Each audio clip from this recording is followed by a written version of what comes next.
Hello, I'm Hunter Schultz. When was the last time your doctor spoke with your dentist? My guest today is a board-certified family medicine physician who does exactly that, and she'll explain why. Her story is full of determination and hope, filled with life lessons for patients and residents alike. We'll also explore how community pharmacies play an important role in how she provides care to her patients. Above all, you'll hear from a doctor freed from the obsolete old system and loving every minute of it, practicing medicine the way she sees fit. And her patients love it too. Starting right now.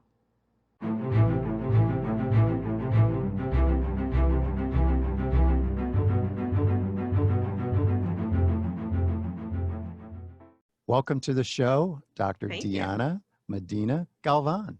Thank you so much for having me. It's our pleasure to have you. So you have a great backstory. And among the things that I've read is you had quite a road to become a physician. So let's start off a little bit with, was that a seminal event? Was it one event, or was it something that happened over time? I think it's something that happened over time. My father's a physician, but he told me just to pick a career that I was going to be happy in and to make sure I was the best in that career. So his literal example to me was, if you want to be a shoe shiner, be the best shoe shiner ever, but be content with your decision and just be happy, making your day-to-day living like that. So initially, I wanted to be a dancer, and I was all grown up in dance classes. And my thing was tap. So I always dreamed about being on Broadway with Savion Glover. When I was in high school in New Jersey, I had one teacher that really inspired me. Her name is Miss Sondervan, and I don't remember her first name. But I love teachers because if it weren't for my teachers, I wouldn't be here today. And she always saw that I was very inquisitive in classes. And she told me, "What are you going to do when you grow up?" I told her, "Miss Sondervan, I'm going to be dancing on Broadway one day." And she just looks at me and was like, So not that day, but multiple conversations later, the same topic would arise. And she told me, "You have to understand that although dancing is beautiful, time as you get older is not going to help you because there's always going to be somebody younger than you that's going to be in the business. So you need to think of a backup career." And I said, "Well, I haven't thought of that." But anyway, that always stayed in the back of my head. She then told me, "You have to be careful because dancers also suffer lots of injuries from wear and tear, and keep that in mind." Well, to my misfortune, I guess, I ended up having an accident where I hurt my back, and then I couldn't dance for a while. And that put things into perspective of, do I really want to be a dancer forever? Or should I do this as a hobby? What do I want to do? So then we moved from New Jersey to New Mexico. And in New Mexico, I knew I loved sciences. At first I was an undecided major because I didn't know what science I wanted. And I ended up with biology. That's the field that I decided to study. And I was offered a position in a lab, and I was funded all my undergrad and part of my grad school through the NIH and through programs funded by the NIH. And I got to work in labs. I got to see how things were done. And I was like, great, I'm going to be a PhD. That's what I want to do. And then I soon realized that it wasn't for me, that I enjoyed working in the lab, but writing the grants was just not fun for me. And, also working in the lab, sometimes you're not going to get the results you expect, right? You have to come up with a hypothesis and a theory and get the data. And it was just like, no, I can't do this. I had a really amazing mentor, and I told him that I wanted to go into medical school. And then that's the career I decided to choose. And I don't regret it one bit. Yeah. Some doctors have an epiphany, and then others it's more like osmosis or evolution, an evolutionary path. You had the evolutionary path. Absolutely. There's a story that is on your website and I want to Mhm. get to that, which is your Tia, your Aunt Minerva, Yes. Tia Minerva, and obviously a huge influence in your life. Yes. But there was a point when, and I think a lot of residents will, medical residents will, even in med school, will be nodding their head as they listen to you tell the story of when you went to visit her in the hospital. Tell us about that episode with her. So my tia Minerva was like a second mother. She helped raise almost all the Medina cousins. And when I say we're a lot of cousins, we are a lot. My father had a total of 14 siblings. And we had the luxury of not attending daycare, that my aunts and my grandma took, both grandmas took care of us. And my tia Minerva became like a second mother, all through elementary, high school, everything. And she got sick while I was a resident, a second year resident. And at that time, she was in Temple. And I did my residency in the Med Center in Houston. And I would go see her almost every weekend. And during my second year, I was having a hard time in residency. I mean, so many things, like, is this what I want to do? I'm having a hard time with my rotation. I want to get married. And I just decided I'm just going to quit. I just can't do this anymore. And when I told her this, I mean, yeah, so I want you to give a picture of who she is. She's like 4'10", or she was 4'10". She weighed about 100 pounds, dripping wet, but she had a personality of a giant, okay? And whenever as a kid we got in trouble and Tia Beba would just give us the look, we're like, oh my God, no. So she was like, I have a surprise for you, is what she told me. Do you want me to give it to you before I leave the hospital or after? I was so hopeful that she was going to get out of the hospital because she was very sick that I said, give it to me after. I never received the gift, but I told her I had to share something with you, and I wanted to be in private. I got on her bed and she's laying there with, her IVs, her oxygen mask, everything, and I told her, Tia, I don't think this is for me. I'm having such a hard time with XYZ. I'm just having a lot of self-doubt. I think I'm just gonna figure out what I'm gonna do next in life because this ain't for me. And she was laying like this. She goes, Dianita, because that's what she used to call me. She goes, come here. And I get really close to her, and she gets about this close to me, and she goes, I see a little horse in your eyes. And then when she told me that, I just started crying. And she told me, Mija, you have swam in deep waters to come drown at the edge. Don't quit. You can do it. And when I thought about what she told me after I went home and I drove back to Houston that day, I said, you know what? I've had a lot of obstacles. Even in medical school, I attended medical school in the Dominican Republic. And although I feel like I got a great education, it's very different practicing medicine in a third world country as compared to here in the US. And just her words resonated with me so much that I decided I'm not going to quit. And my aunt ended up passing away while I was a second year resident. It was very difficult on me, but I honor her because she loves butterflies so much. And my logo of my business, people don't realize that butterfly is two faces, and it's her face looking at me, because whenever she got very upset or she wanted to tell me something like that she was serious about, she would get very close to my face, and it was like at this distance. So butterflies were her favorite animals. Butterfly signifies, change. And I was so used to being at the job I was at, my only job after residency for 5 years. And I decided to look for a change, to practice medicine happily and to do it my way. And that's why I opened my practice. I'm going to have a link in the description, and there's a link obviously on the screen to your website. And I would encourage people to read the whole story, because you mentioned a horse. So I want them to go to the website and read the whole thing there, because the horse Okay. part of that was brilliant too. It's a lesson in parenting, I think. I use that with my kids. I'm sure you do. I've said, and I don't say it publicly, I say it off camera, how my mom how I discovered I was allergic to smoking.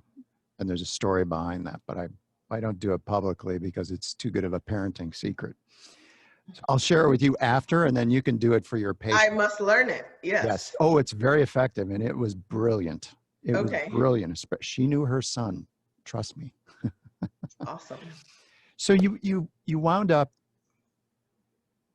in the old system, right? You were working in the old system, which included, if memory serves, and you're going to have to help me with the name, but you were head of a pretty prestigious medical association. I think it's an association in Texas. Well, how did that come about? Okay, so that started when I was a resident. I became involved with the medical society, the Harris County Medical Society, and that is the largest one we have in the US. Wow. And so I started just volunteering and attending the meetings and networking with other physicians. But I worked my way up, and Houston area is divided into different sections because Houston is a pretty big city. And then I was nominated to be president of the Harris County Medical Society East Branch of 2018, which I happily served, and I had a great time doing that. How did that experience maybe spark the move to direct primary care? I got to first, the direct primary care was something that came from within because what you learn in residency, it's not exactly how you practice in the real world, okay? And so I didn't realize that I wouldn't have to deal with so many pre-authorizations and roadblocks from insurance companies. And I felt like even though I wanted to provide good care, sometimes, a lot of the times, I was I was put like a hold because insurance wouldn't cover this medication or they would cover that. Or if by exam I knew the patient had a torn meniscus, they would first want an x-ray. I'm like, but the x-ray doesn't show a meniscus. I need an MRI. So that just did not make me happy because it's a lot of time that you waste being on the phone, filling out paperwork, and it's just time away from patient care. So that's when I realized after doing it for so long, like, okay, something's got to change because I'm either not going to be a doctor or I need to find another career path. But then, at the age, and I wasn't old then, and I'm not old now, but at that time I already had 2 children. I was already used to, financial stability. I did not want to have to change career paths entirely. So during this time, what I did is I learned about direct primary care by speaking to other colleagues about, are you feeling burnt out? Like, I don't feel like I'm practicing good medicine because I'm seeing way too many patients in a day. In order to keep my overhead, the average was like 22 to 24 patients. And sometimes in order to avoid no-shows, my patients were double booked. So then the patients would be waiting over an hour to see me. And then when they did see me, they would be upset that they spent that hour to see me. And then at the end, they'd be happy that I gave them my time. So it was just, I said, I can't do this if I want to keep myself sane. And that's when I decided to reach out to other people within the DPC community that have been doing it at other places. I attended a DPC summit. I came back like, yes, this is what I'm doing. And I finally took the plunge when my contract was over. And that is where I am today. That's the best move you've ever made, I'll bet. It was the scariest move, but I don't regret it one bit. Yeah. If anyone watches enough of the shows with the DPC physicians that I've done, common theme, it ought to tell people something that if your doctor's in the old system, your doctor has got a lot of issues to deal with that Oh, take absolutely. time away from the patient. They're not happy with it either. Blame the system. It's the first thing I tell people. Always look at the system and blame the system. That goes back to business 101. But what also opened my eyes is when I became pregnant, my deductible was pretty high. I had a high deductible plan, and after the deductible was met, everything was covered at 100%. And with my first pregnancy, when I would get my blood work done, okay, and I would see exactly what blood work was done, and I would get these enormous bills from the labs, I would say, oh my God, this is criminal, because I knew exactly what Quest charged. I knew exactly what LabCorp charged. So then I said that this can't be right, you know? And do you know that my CBC, a way to check to see if you have anemia, right? Or it can, a CBC tells you so many things, but you can see one of the things you can see if you have anemia. It's a $5 test, okay? The lab charges me like, I don't know, $3.50 or something, and I charge $5. I mean, my mother-in-law, to give you another example, went to her physician and they did basic lab work on her, and her bill was $940 something, and I could have done all those labs for less than like 100. So, you know, that's when I was like, I can't be doing this anymore. This is not right. So let's wave a magic wand for a moment and pretend you're sitting or you're standing in front of a room full of third-year medical residents. Okay. And they've been through the ringer a little bit. They've seen what the system is like. What words of wisdom would you impart on them from someone who's with your perspective and your experience? What would you say to them? To be fair, to be motivational, because you're going to do a little Aunt Minerva, Okay. which is great, but especially since we've been through COVID-19. But even without that, you'd have a compelling message. What would you say to them? Residency on its own is tough, right? And now with the pandemic, it adds an extra level of toughness, I guess. So first of all, I want to let y'all know that you guys are strong. You guys have done what I don't think anyone has done, you know, being a clinical professional. You know, you're a physician, but you're still not yet an attending, right? So you're a clinical medical doctor still, you know, in growth. During a pandemic is very, very difficult. So first of all, you are courageous just by nature, okay? A couple of things I would like to let you know just that I think would be helpful is to think about, how do you want to practice medicine? What does your ideal practice look like? And try to come up with what things you're willing to, you know, to, I guess, sacrifice versus not, okay? So what is important to you? You know, is family time important to you? Are you willing to work through lunch? Compensation. And compensation is important because a lot of times us physicians, we undervalue ourselves. Know your self-worth. So do your homework, find out how much, whether you're internal medicine or family medicine or peds, how much the rate is for compensation for that geographical location, and then go from there. I think that definitely DPC is possible straight out of residency. There's a lot of physicians who have done that. And remember, you're already courageous, you're already brave, you're already working through this pandemic, okay? Or if you want to do it the other route, which is the route that I took, is go into a traditional practice or go join a big corporation, a big hospital system, and work for a year and see if that's what you want to do. More than likely, you're going to get burned out, and you're going to see that there has to be an alternative, and that alternative is DPC. Other words of wisdom I would give a resident is to get a good financial advisor, have a reputable attorney, make sure that your contract is read by an attorney. They are expensive, okay? But these attorneys know their worth, and they're looking out for you. I paid a pretty penny for my attorney to go over my contract, and it was worth every single dime, okay? And especially came into play when I was leaving the practice, okay? And remember, our contract serves as a binding document for both parties. So you wanna make sure that it's beneficial for you and also beneficial if you go to work for somebody else. So get an attorney. The other thing I would tell you, you're still a resident, get disability insurance. Disability insurance is still cheap while you're a resident. Once you become attending, the rates go up really, really high. So take advantage of, it's still your third year, and you know, you're gonna go out to the real world.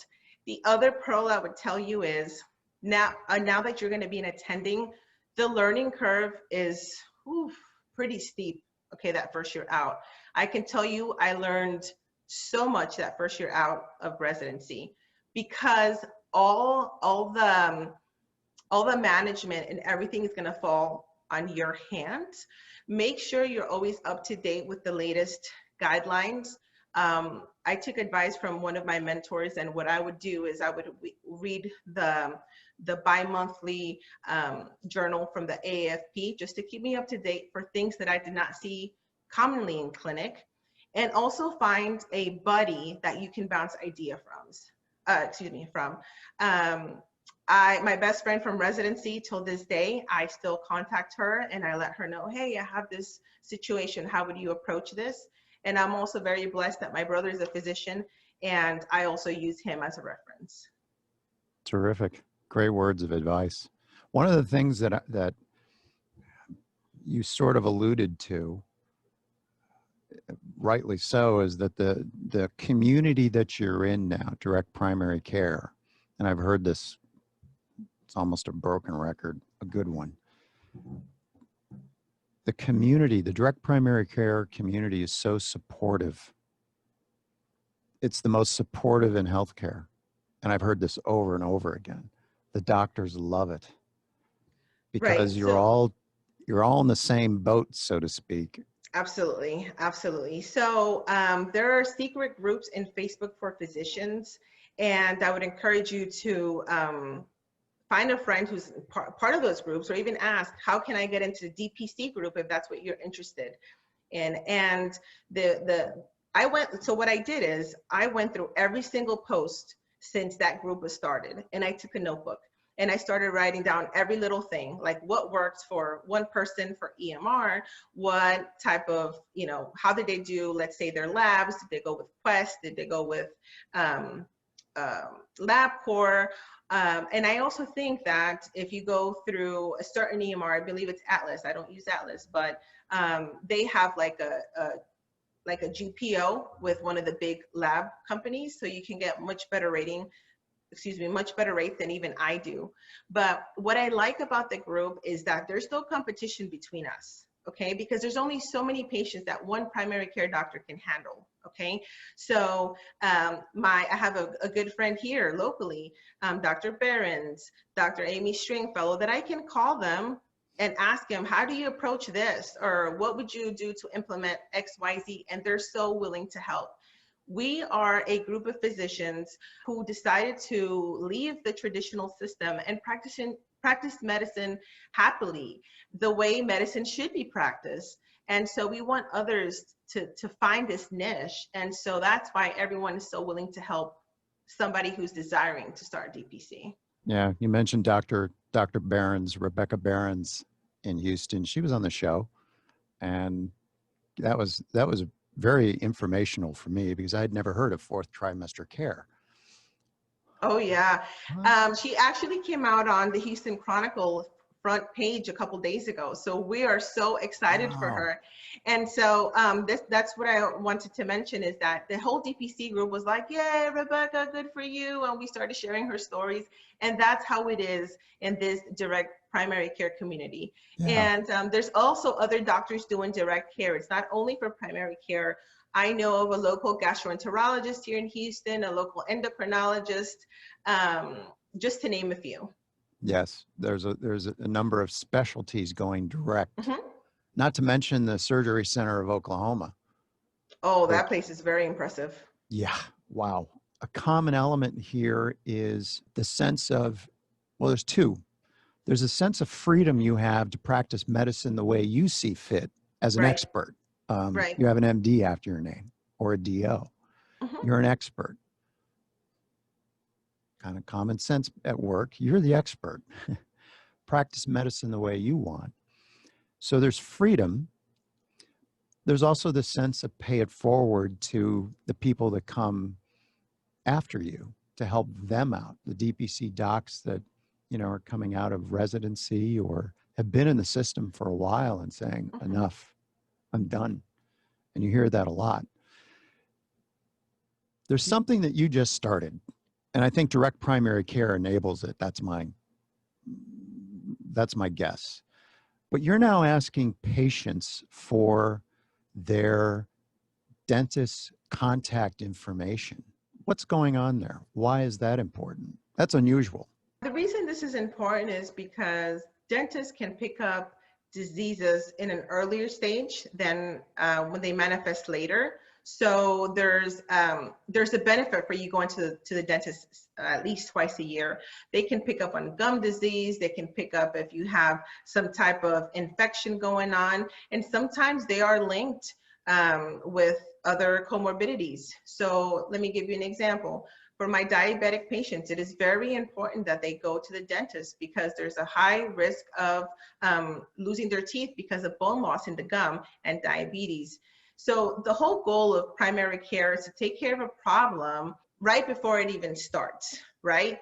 There's that saying that says, An ounce of prevention is worth a pound of cure. an ounce of prevention is worth a pound of cure. And so that's very, very important, especially for primary care, direct primary care. We want to avoid you having these complications in the future. So the dentist can pick up things even before I see them manifest in you as a symptom. So my goal is to be one step ahead of the game and be in communication with your dentist. You're also the focal point for care, which is something people don't have in the old system. They're not used to that. They don't even know that concept exists. Right. So I am your gatekeeper. That's what I like to call it. So that I want to know exactly what's going on. So I should be able to meet about 85% of your primary care needs, but I also want to be in contact with other people, the other professionals that you may visit, in this case, a dentist or even the podiatrist, things of that nature. But it's personalized to the patient for some of those specialties, like a podiatrist. Some people don't need one, but right. Not everybody needs yeah. a podiatrist, but for my diabetic patients, it's very important that they see a podiatrist. Yeah. Yeah. It's personalized medicine. Right. If you go for your yearly eye exam because you're a diabetic or have high blood pressure, it's very important for me to know what that ophthalmologist found in their detailed exam, something that I will not be able to do because I don't have the training. But it's very important for me to know all that information, to be able to coordinate that care. And in the traditional practice model, it's a hit or miss if you get those referral notes. Here's something that just popped into my head because I'm having conversations with people about a specific issue in a city in Florida. And let me just ask this question about, again, it's the care team. It's a lot bigger than people think, like the dentist. What about the local pharmacist? I mean, when I grew up, I'd go into the local pharmacy, Bland's Pharmacy, in Kenilworth, Illinois, and the pharmacist knew me, knew my family. He was a check valve because he could look at he was sort of a tripwire and say, whoa, wait a minute. What's this? I'm going to call your doc. I know your doc. Let me call your doc. I think he did that once. He called to double check something. And I don't think it was writing related. I just remember this in my head that he called and he said, hey, doc, Dr. Wagner, this is so-and-so at Bland's. Yeah, how you doing? Good. I'm looking at this prescription for Hunter, and I just want to double check something. And it was because there was the old Marcus Welby type, this is when I was young. I mean, I was, 8 years old, 9 years old. I went over to pick it up. And so that was when Marcus Welby was alive. I mean, on TV, which most people your age, forget it. You never saw it. You don't know what it is. But Marcus Welby was a primary care doctor in Santa Monica, California. And it was a hit TV show. Wow. And it was all about the relationship he had with patients, dealing with some very incredible issues at the time. But there was a relationship there. So what about the pharmacists? What about there's a trend towards these big box pharmacies, but it seems to me we're losing something with the lack of a community pharmacist, a local pharmacist that that your patients know. I think maybe there's a connection there. What do you think? You're the expert and you're the expert. Let me ask you. As a small business owner, I also try to support other small businesses. And so I try to use local mom and pop shop pharmacies. I'm able to call the pharmacy because sometimes, you know, some medications come out and honestly, either I have not written the script in such a long time or it's too new. I don't know how to, you know, how to write it. And that's just, I don't know everything. And I admit that. I admit my, my shortcomings to my patients. You know, when I don't know something, I say, hold on, I don't know, I can get you an answer, let me do some research. And when I really can't manage that medically, then I refer out. But there's been times where I've called the pharmacist and I go, you know, I think this patient would be better off with this compounded medication, this topical cream.